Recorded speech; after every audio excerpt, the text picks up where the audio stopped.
Hello everybody, today we are going to start a new topic and topic is rectifier. In class 12th for the board examination, it's a very important topic. What is rectifier? So rectifier is a device which convert AC into DC. What is rectifier? Rectifier is a device which convert AC into DC. So first of all, we will provide AC to the rectifier and this rectifier convert this AC into DC. So we can say एक ऐसी device जो AC को DC में convert कर देती है, means alternating current को direct current में चेंज कर देता है, उसे हम कहते हैं rectifier. And a device which convert DC into AC is called inverter. क्या कहेंगे? एक ऐसी डिवाइस जो बच्चों DC को AC में कन्वर्ट कर देती है, उसे हम कहते हैं इन्वर्टर. तो यहाँ आपने सीखा what the difference between rectifier and inverter. तो क्या है बच्चों रेक्टिफायर? एक ऐसी डिवाइस जो AC को DC में कन्वर्ट कर देता है. और क्या है एक इन्वर्टर? जो DC मतलब डायरेक्ट करंट को ऑल्टरनेटिंग करंट में चेंज कर देता है. Got it? सो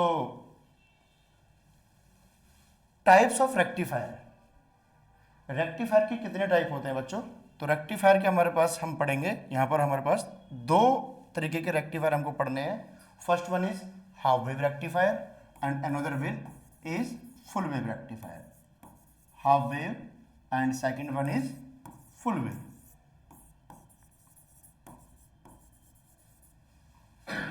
अगर बोर्ड्स की बात करें तो यहाँ पर 2 से लेके 3 मार्क्स तक का क्वेश्चन आ जाता है और केस स्टडी भी यहाँ से अक्सर पूछ ली जाती है. तो केस स्टडी की बात करेंगे तो 4 मार्क्स तक का क्वेश्चन आप यहाँ से देख सकते हो.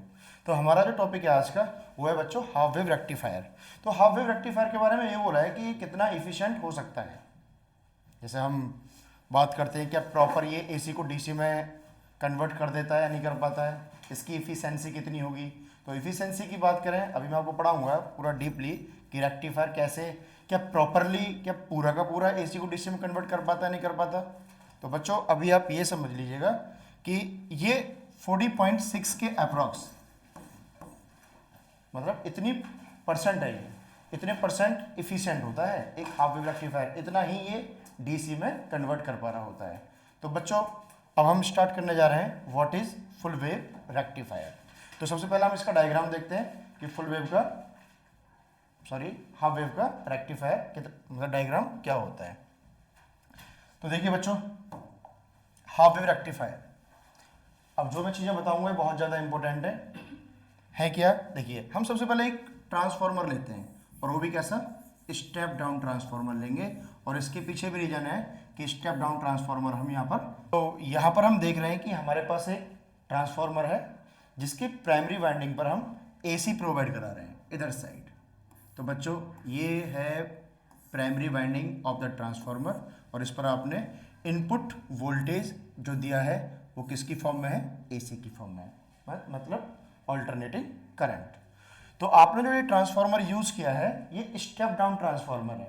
पहला क्वेश्चन पूछ लेते हैं कि बच्चों स्टेप डाउन ट्रांसफार्मर ही क्यों यूज किया जाता है. तो स्टेप डाउन क्या होता है? जिसके सेकेंडरी वाइंडिंग में टर्न्स क्या होते हैं? कम होते हैं. और इसका रीजन है कि हम स्टेप डाउन क्यों यूज कर रहे हैं यहाँ पर. तो देखो बच्चों आपने सेमीकंडक्टर डिवाइसेस में पढ़ा है कि डायोड का सिंबल ऐसा होता है और हमने यहाँ पर एक डायोड कनेक्ट कर लिया है और ये डायोड है हमारा डी से हमने इसको डिनोट कर दिया है. होता क्या है बच्चों, डायोड को जनरली हम 4 वोल्ट 5 वोल्ट प्रोवाइड करा रहे होते हैं. अगर हम इसके ज़्यादा इसके अक्रॉस तो ये बर्न आउट हो जाता है. क्या होता है, अगर हम AC वोल्टेज दे दें तो क्या हो जाता है, ये बर्न आउट हो जाता है, जल जाता है. तो देखो ये जो रेक्टिफायर है, जो मैं इसका डायग्राम बना रहा हूँ यहाँ पर,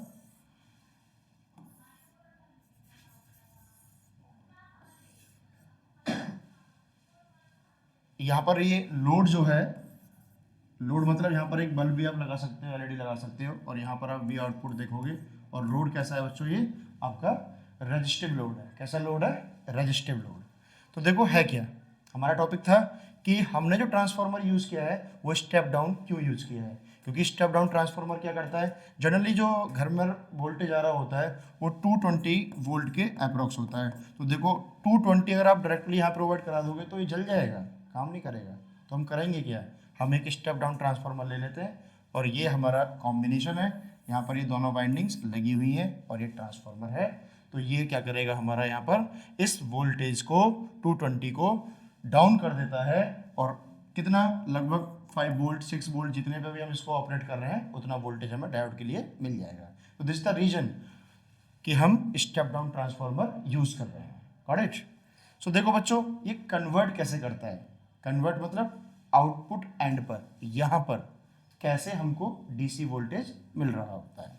ठीक, तो देखिए डीसी वोल्टेज हमें कैसे मिलेगा इस लोड के अक्रॉस। तो मैं आपको और आगे की तरफ लेके चलता हूँ। तो आपको सबसे पहले यहाँ पर इनपुट और आउटपुट वेवफॉर्म्स ड्रॉ करनी है। तो इनपुट वेवफॉर्म की बात करें तो ये कितना हो जाएगा, यहाँ पर वी इनपुट ये एसी होगा और ये किसकी होगी, वी आउटपुट, और ये किसके लिए होगा, डीसी के लिए होगा। तो देखिए यहाँ पर आपने देखा है कि जो ऑल्टरनेटिंग करंट होता है वो कुछ इस तरीके से होता है, ऐसे, ठीक है, और आपको चाहिए आउटपुट। तो यहाँ पर आप इस तरीके से ये ड्रॉ कर लेंगे। अभी ये यहाँ पर आपको ऐसे ड्रॉ कर लेना है, ठीक है। तो इनपुट तो आप दोगे ही और क्या कर लोगे, डीसी आपको चाहिए। तो देखिए कैसे कन्वर्जन होता है एसी इनटू डीसी।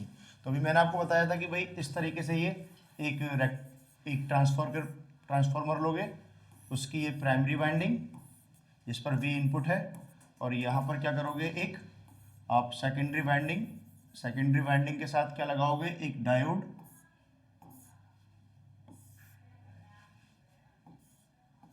ये रहा डायोड आपका, और यहाँ पर क्या लगाओगे, एक रेसिस्टिव लोड, और यहाँ लोड के अक्रॉस आपको मिलेगा आउटपुट।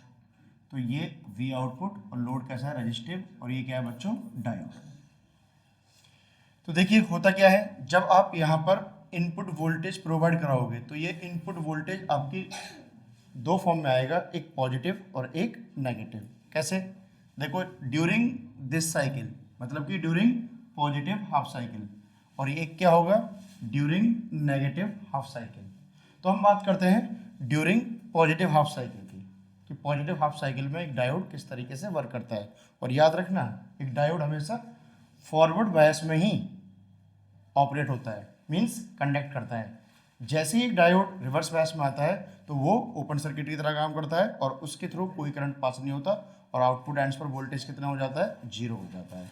तो यहाँ हम देख रहे हैं कि जब हम यहाँ पर एसी का ऑल्टरनेटिंग करंट पॉजिटिव साइकिल की बात करते हैं तो बच्चों यहाँ पर क्या हो जाएगा, पॉजिटिव, और ये क्या हो जाएगा, नेगेटिव।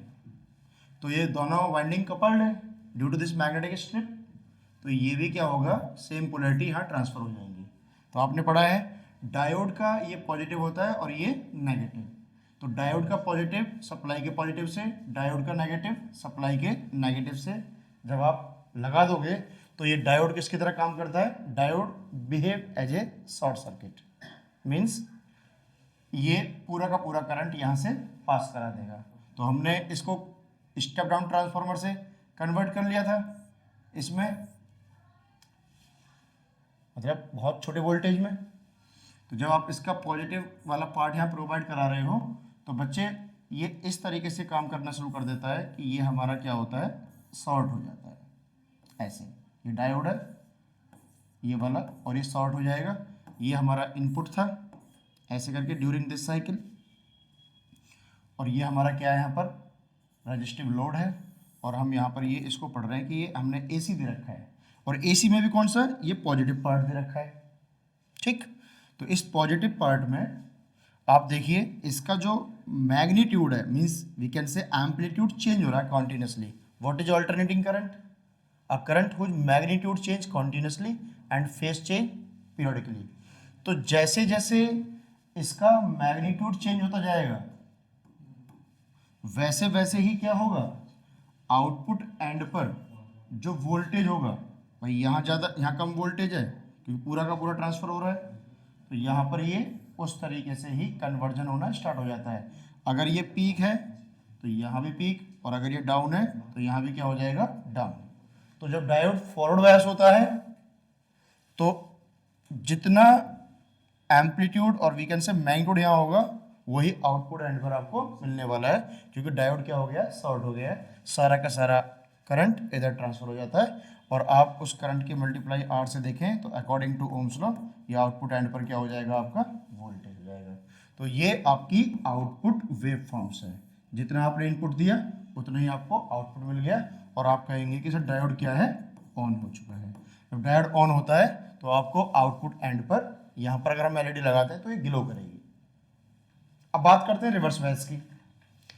रिवर्स बायस में क्या होता है बच्चों, ये वाला पार्ट लेंगे इसी का, ये वाला पार्ट, तो ये पोलैरिटी चेंज हो जाएंगी। यहाँ क्या हो जाएगा माइनस और यहाँ क्या हो जाएगा प्लस। तो जब माइनस प्लस से और माइनस इस प्लस से कनेक्ट होगा तो ये हो जाएगा बच्चों आपका रिवर्स बायस। और रिवर्स बायस में ये वाला डायोड कैसे काम करता है, एक ओपन सर्किट की तरह काम करता है। कैसे काम करता है, ओपन सर्किट की तरह। तो ये हो जाएगा बच्चों आपका ओपन यहाँ पर, तो कोई भी करंट यहाँ से नहीं जाएगा, और ये ओपन सर्किट करंट की वैल्यू जीरो, और जब करंट ही जीरो हो जाएगा तो आउटपुट एंड पर क्या आएगा, जीरो। और ये पार्ट आपने रिवर्स बायस में देखा कि आउटपुट वोल्टेज कितना हो गया, जीरो, तो आपको सीधा दिखा देना है। और फिर ये साइकिल क्या कर रही है, अपने आप को रिपीट कर रही है, फिर से पॉजिटिव आएगी। तो पहले जो प्रोसेस बताई थी कि शॉर्ट हो जाएगा फॉर बायस में, डायोड वर्क करता है तो ये यहाँ ऐसे हो जाए। तो अभी मैंने आपको सिखाया कि एक रेक्टिफायर, हाफ वेव रेक्टिफायर किस तरीके से वर्क करता है। तो बच्चों during positive half cycle diode forward bias हो जाता है, और जितना इनपुट पर वोल्टेज होता है उतना ही आपको आउटपुट एंड पर वोल्टेज मिल जाता है। और ड्यूरिंग रिवर्स बायस ये डायोड क्या हो जाता है, ओपन सर्किट हो जाता है, कोई भी करंट यहाँ से पास नहीं हो पाता, तो आउटपुट एंड पर वोल्टेज कितना हो जाता है, जीरो।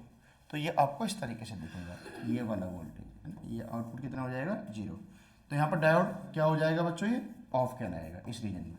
और फिर से ये प्रोसेस, डायोड क्या हो जाएगा यहाँ पर, ऑन हो जाएगा, और क्या हो जाएगा, डायोड यहाँ पर ऑफ हो जाएगा। तो मैंने आपको स्टार्टिंग में बताया था कि जो देखो 50% तो वैसे ही कम हो गया कि ये ऑपरेट ही नहीं हो रहा ड्यूरिंग रिवर्स बायस, और कुछ लॉसेज होते हैं लाइक हीट लॉस, तो उनकी वजह से भी आउटपुट एंड पर प्रॉपरली इतना डीसी नहीं मिल पाता जितना कि फुल वेव रेक्टिफायर देता है। तो मैंने स्टार्टिंग में बताया था एक डायोड आपको 40.6% तक ही, अगर हम हाफ वेव की बात कर रहे हैं, इतना ही ये इफिशिएंट होता है। तो पहला क्वेश्चन क्या है हाफ वेव में, कि हमने स्टेप डाउन ट्रांसफार्मर क्यों यूज़ किया, क्योंकि ये हायर वोल्टेज को लोअर वोल्टेज में कन्वर्ट कर देता है, तभी हम इसको ऑपरेट कर रहे होते हैं, जैसे कि 4 वोल्ट 5 वोल्ट, और फिर ये पूरी प्रोसेस इसको डीसी आउटपुट वोल्टेज में कन्वर्ट कर देती है। और सेकंड कि कितने रेक्टिव मतलब कितने डायोड हम यहाँ पर यूज़ कर रहे होते हैं। तो हम कितने डायोड यूज़ कर रहे हैं हाफ वेव में, एक डायोड यूज़ कर रहे हैं। अगर कोई प्रॉब्लम है, समझ में नहीं आया है, तो आप कमेंट कीजिए, बताइएगा, आपके डाउट्स क्लियर कर दिए जाएंगे। Thank you, have a good day.